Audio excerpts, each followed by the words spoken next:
ये किन किन जगहों पर हमला किया गया, बहुत जल्दी से आपको दिखाते हैं। सर आ जाइए प्लीज आप, और मैं चाहूंगा कि आप इसको यहां पाक ऑक्यूपाइड कश्मीर में वो तमाम जगहें हम दिखा रहे हैं जहां पर यह हमला हुआ, और साथ में पाकिस्तान के भीतर मेनलैंड में जाकर वो ऐसी इबरत दी गई है। और यह बताया जा रहा है सर कि यहां वालों को जो करीब में पीओके में थे उनको तो हमारे हैमर ने ही संभाल लिया, और यहां जो दूर थे ये जो टारगेट्स, इनके लिए स्कैल्प का इस्तेमाल किया गया। दिनेश, मैं एक चीज कहना चाहूंगा जो दर्शकों को पता रहनी चाहिए। सबसे बड़ी बात है कि इस बार हमने पंजाब, जो उनका नर्व सेंटर है, वहीं से उनकी सारी ताकत होती है, वहीं से वो पूरे पाकिस्तान पर राज कर रहे हैं, वहां जुल्म और सितम कर रहे हैं। और इस बार तो सबूत भी दे दिए हैं सर हमने। हाँ। इस बार सबूत भी दे दिए हैं, सबूत नंबर 1 2 3 4 हम, और मेजर गौरव आर्या, ये क्योंकि जाहिर है ये सैटेलाइट इमेज है, यहां पर ये जरूर दिखाई देता है कि नीचे एक स्ट्रक्चर है और उसके बाद बूम होता हुआ दिखाई दे रहा है और वहां प्लेन हो जाता है, ये हमको दिखाई दे रहा है, और ये दुनिया के सामने सबूत दे दिया गया, ये बताते हुए कि यहां कौन से आतंकवादी थे जिन्होंने हिंदुस्तान में किन हरकतों को अंजाम दिया और उनको क्यों पनिश किया जा रहा है। पहले क्या स्थिति थी, आज क्या स्थिति है। हमला नंबर 3 4 5 आपके सामने रखता जा रहा हूं, आप जिसको समझें कि यह बताना यहां पर जरूरी है, जरा बता दीजिए हमारे दर्शकों को। ये गुलपुर कैंप कोटली हम दिखा रहे हैं, ये जहां पर हमले बोले गए, ये असल में भारतीय सेना की तरफ से ही जारी किया गया है। हमला number 3 Gulpur camp Kotli. Quickly अगले पे जाइए, नंबर 4 भी दिखाइए।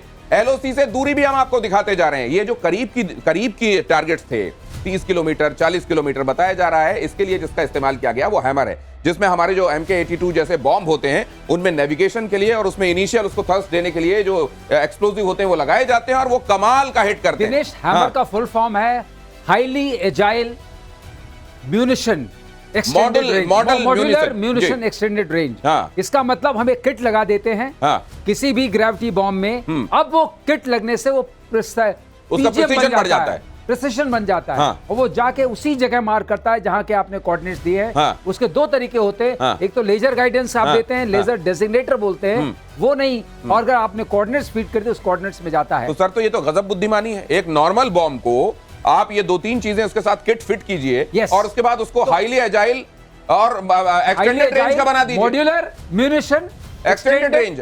अब ये इन्होंने पाक ऑक्यूपाइड कश्मीर में, और ये लॉइटरिंग म्यूनिशन का भी इस्तेमाल हुआ है, ये किस तरीके से किया होगा, क्या हुआ होगा एक्चुअली? लॉइटरिंग म्यूनिशन जो होता है वो हमारे कामाकाजी ड्रोन्स हैं जो लॉइटर करते रहते हैं एट वेरी हाई ऑल्टीट्यूड, और जब उनको सिग्नल मिलता है, जैसे इन्होंने अपना एयर डिफेंस नेटवर्क ऑन किया या कम्युनिकेशन नेटवर्क ऑन किया, डाइव। और इसमें से ज्यादातर जो सबूत है ना सर, जो आर्मी वाले सबूत हैं वो तो हमने रख दिए, क्योंकि सबूत आप अक्सर कहते हैं ना सबूत गैंग जी, उस सबूत गैंग के पास आज इतना ज्यादा है कि उनकी अलमारियां भर गई हैं, कहां रखें, बाहर निकल कर गिर रहे हैं सबूत। उन्होंने मांगना बंद कर दिया सबूत, क्योंकि अब प्रॉब्लम यह है कि दुश्मन सबूत दे रहा है। भारतीय सेना, भारतीय गवर्नमेंट ने तो बहुत कम सबूत दिए, ना के बराबर। पाकिस्तानी खुद अपने विनाश की इंस्टाग्राम रील बना के फ्लोट कर रहे हैं। ये मेरे सामने बम गिरा, विनाश के इंस्टाग्राम रील। अब समझिए भारत की सेना ने किस तरह से पाकिस्तान के टेरर कैंप्स को टारगेट किया। पाकिस्तान की इंटर सर्विस पब्लिक रिलेशंस यानी ISPR डायरेक्टर अहमद शरीफ चौधरी ने क्या क्या कहा है। उन्होंने माना कि भारत ने 6 इलाकों में 24 मिसाइलें दागी। ISPR ने खुद माना ये भारत ने हमले में राफेल, सुखोई 30 MKI फाइटर से अटैक किया। Scalp EG air launch cruise missile से हमले हुए। ये स्टॉर्म शैडो के नाम से भी जानी जाती है स्कैल्प मिसाइल। उन्होंने खुद माना कि ये स्कैल्प हमारे खिलाफ हमले में इस्तेमाल हुआ। उन्होंने आज खुद बढ़-बढ़कर सबूत दिए और बल्कि उससे ज्यादा दे दिए। शहबाज शरीफ कह रहे हैं 80 फाइटर जेट्स का इस्तेमाल किया और हमारे 6 शहरों में तबाही मचाई। 80 फाइटर जेट। 80 फाइटर जेट की पाकिस्तान के लिए जरूरत पड़ेगी क्या? आई डोंट नो कितने फाइटर जेट इस्तेमाल करें, क्योंकि ये तो एयरफोर्स जानती है, ये जिन लोगों ने प्लान करा है। शहबाज शरीफ को कहां से सपना आया? शहबाज शरीफ तो ऐसे, ये पाकिस्तानी कह रहे हैं आपके 5 जहाज हमने गिरा दिए।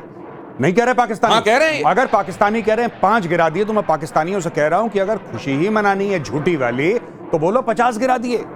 हल्की बात क्यों करना? बिल्कुल सही। Why should they talk about 5? 80 में 50 गिरा दिए। आप बोलो साहब हमने 50 गिरा दिए, हमने पूरी एयरफोर्स गिरा दी, हमने सब कुछ कर दिया। छोड़ रहे हो तो फिर लंबी छोड़ोगे, सबको मजा है। और ये जो जिसकी बात हम कर रहे हैं स्कैल्प, जिसको स्टॉर्म शैडो नाम से भी जानते हैं, आप बताइएगा सर, ये कैसी ये कहा जाता है 450-500 किलोमीटर, मतलब हमारे ही इलाके में हमारे राफेल ऊपर उठे, उन्होंने टारगेट को लॉक किया और फायर कर दिया। दिनेश, बिल्कुल आपने सही कहा है, और ये 560 किलोमीटर तक मार कर सकती है, डिपेंडिंग अपॉन आप कहां से फायर कर रहे हैं और किस वर्जन को यूज कर रहे हैं। और जिसको यूज किया था, इसकी सबसे खास बात क्या है कि पेलोड जो कैरी करती है, उसके बाद ये इसका जो प्रिसिशन है, आप देखिए 400 किलोमीटर से ज्यादा पर भी इसका प्रिसिशन 1 या 2 मीटर के आसपास होता है। मतलब 400 किलोमीटर दूर आप मार रहे हैं, किलोमीटर दूर और अगर से। वो टारगेट से दाएं बाएं होती है तो केवल 1 या 2 मीटर। दाएं बाएं वाली बात सही यानी कि आपने एक बताई। घर के दरवाजे के अंदर घुस सकती है। 500 किलोमीटर से फायर करी हुई मिसाइल एक घर के दरवाजे के अंदर घुस सकती है। ये इस वेपन प्लेटफॉर्म की एक्यूरेसी। और दरवाजा क्या, ये तो खिड़की के अंदर जा सकती है। और ये मोटा-मोटी मतलब yes। उतना लंबा भी नहीं चाहिए, 1-2 मीटर तो खिड़की के अंदर बड़ा सा रोशनदान हो, उससे अंदर चली जाएगी। 450 किलोमीटर दूर ये प्रिसीशन जिसके साथ हमला किया गया है। और इसीलिए ये आप देख रहे थे कि उधर पाकिस्तान के भीतर सियालकोट हो, पाकिस्तान के भीतर बहावलपुर हो, मुरीदके हो, आज उनकी सारी मुरादें ध्वस्त हो गई जब वहां पर स्कैल्प में जाकर हमला बोला। अब जरा ये देखिए कि भारत के प्रतिशोध से पूरे पाकिस्तान में दहशत है। ऑपरेशन में जैश के 4, लश्कर के 3, हिजबुल के 2 आतंकी ठिकाने ध्वस्त किए गए हैं। आतंकी हाफिज सईद और मसूद अजहर के अड्डे तबाह हो गए।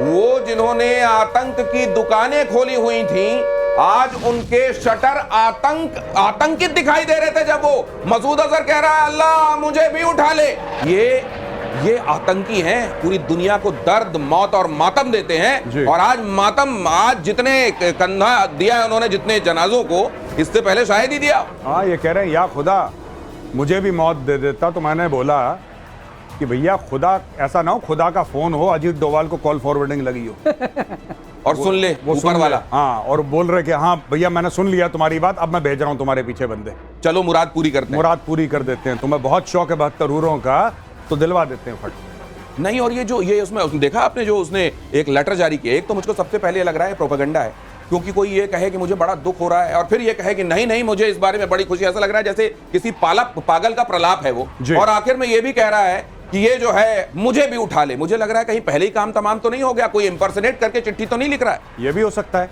क्योंकि डिसेप्शन जो है ना, ये जो ISPR है, it's not public relations, it's public deception. और ISPR बहुत करता है, जैसे ही अटैक हुआ उसके 1 घंटे बाद, 2 घंटे बाद, 3 घंटे बाद पाकिस्तान से ट्वीट आना शुरू हो गए कि हमने भारत के इतने जहाज गिरा दिए। वो कहां है जहाज?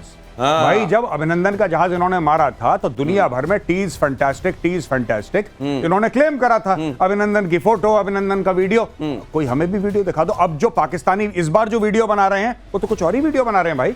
इस बार तो चुरा रहे हैं, चीखें दहाड़े मारते हुए दिखाई दे रहे हैं। और ऑपरेशन सिंदूर में एक बहुत बड़ी खबर ये भी है कि आतंकी मसूद अजहर का परिवार मारा गया है। मसूद के घर पर मिसाइल से अटैक हुआ है और मसूद के परिवार के 14 लोग इसमें मारे गए हैं। पाकिस्तान मीडिया के हवाले से बड़ी खबर है, मौत की भीख मांग रहा है आतंकी मसूद अजहर। भारत के अटैक से मौत के साए में खुद को महसूस कर रहा है मसूद अजहर। मसूद अजहर की चिट्ठी से बड़ा खुलासा हुआ है। मसूद अजहर ने एक चिट्ठी लिखी है और उस चिट्ठी में, वो उर्दू में है तो वैसे तो आप नहीं पढ़ पाएंगे उसको, लेकिन उसका जो लब्बो लुआब है वो मैं आपको बता रहा हूं। उसने बताया कि उसका कौन कौन करीबी मारा गया। उसने बताया कि मेरी जान से प्यारी बहन मारी गई। केवल उसी के लिए उसकी बहन जान से प्यारी होती है, केवल उसी के लिए अपने भांजे भांजी प्यारे होते हैं, केवल उसी को अपने जीजा से लगाव है और दुनिया में किसी के लिए कोई संबंध नहीं होते। दुनिया में किसी से कोई मतलब नहीं है। जाकर जहां चाहे जब चाहे जिसको मार दो, धर्म पूछकर मार दो। ऐसे लोगों को आज ये महसूस हो रहा है कि जो उन्होंने दूसरों के साथ किया था वो क्या था। आज पहली बार उनको ये पता चल रहा है कि उन्होंने क्या किया। ये लेटर, उसमें ये भी लिखा हुआ है, पहली बार मैं बहुत डरा हुआ। अगर ये उसी ने लिखा है तो मुझे लग रहा है कि कई बार हृदय परिवर्तन होता है। हो सकता है कि कुछ दिनों में आप देखें कि एक सूफी बन गया हो। ये मैं डरा हुआ हूं बोल रहा है। वो जो दूसरों के लिए डर बांट रहा था वो कह रहा है मैं डरा हुआ हूं।